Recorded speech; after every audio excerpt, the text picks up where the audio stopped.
உங்களுக்கு கோபம் கண்ட்ரோல் பண்ண கஷ்டமா இருக்கா? கோபம் நம் வாழ்க்கையவே கசப்பாக்கும். எதனால இப்படி சொல்றேன், அது ஒரு கதையாவே பார்த்துடலாமா? தாய் தமிழ் உறவுகளுக்கு அன்பு வணக்கங்கள். நான் உங்கள் லிக்னேஷ். நீங்க பார்த்துட்டு இருக்கிறது பாசிட்டிவ் லிக்னேஷ் சேனல். வாங்க கதைக்குள்ள போலாம். அது ஒரு சின்ன நகரம். அங்க நடுத்தர வயசு வியாபாரி நகை கடை வச்சு நடத்திட்டு வராரு. அந்த ஊர்லயே ரொம்ப அழகான வடிவமைப்போட தரமான தங்க நகைகள் அவர் கடையில மட்டும்தான் கிடைக்கும். இதனால என்னமோ தெரியல, அவருக்கு தன் மேல அதிகமாவே அகந்தம் இருந்தது. அவர் சின்ன சின்ன விஷயத்துக்கு ரொம்ப கோபப்படுவாரு. கோபத்தில் நல்லது கெட்டது என்று யோசிக்காம மற்றவங்களை கஷ்டமான வார்த்தைகள்னால பேசி விடுவாரு. அவரு கடையில வேலை செய்யற ஆட்களுக்கு கூட அவரு மதிக்கிறதே இல்லை. யாரும் சரியான யோசனை சொன்னா கூட எனக்கு தெரியாதது உனக்கு தெரிய போதா சொல்லி பேசி விடுவாரு.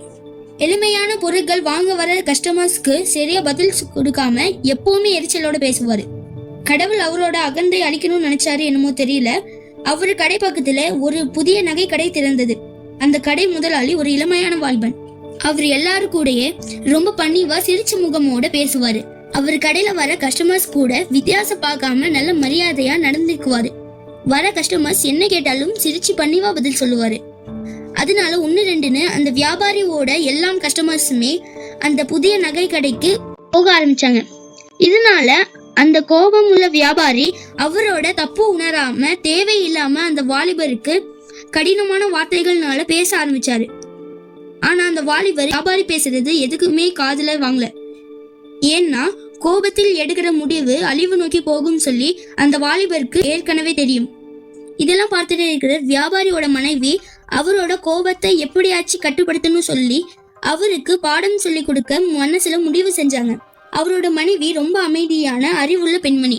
மறாவது நாள் காலை நேரம் காஃபி தயார் பண்ணும்போது அந்த காஃபியில அவங்க சர்க்கரை போடாம சர்க்கரை இல்லாத காஃபி வியாபாரி கிட்ட கொடுத்தாங்க.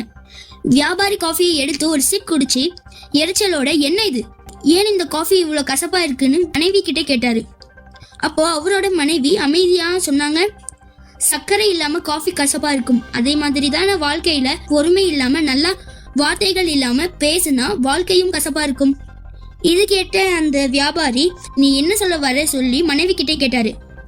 அதுக்கு அவரோட மனைவி, காஃபி நல்ல தரமான காஃபி பீன்ஸ்ல இருந்து வந்ததானு சொன்னீங்க, ஆனா சர்க்கரை இல்லாம காஃபி எப்படி குடிச்சாலும் கசப்பாதான் இருக்கும். அதே மாதிரிதான் உங்ககிட்ட என்ன தரமான நகைகள் இருந்தாலும் உங்க வார்த்தையில இனிமே இல்ல, அதுதான் பிரச்சனை. மனைவி சொன்ன வார்த்தைகள் அவரோட மனசுல நல்லா உட்கார்ந்தது. வியாபாரி அந்த காஃபி கப்புக்கு பார்த்தாரு. ஏன்னா அவரோட தப்பு அவருக்கு புரிய வந்தது. அவரு மௌனமா ஆயிட்டாரு. அந்த நாள் இருந்து அவர் கோபம் கண்ட்ரோல் பண்ண ஆரம்பிச்சாரு. கடைக்கு வர கஸ்டமர்ஸ் கிட்ட நல்லா பேசினாரு. அவங்களும் திரும்ப வர ஆரம்பிச்சாங்க.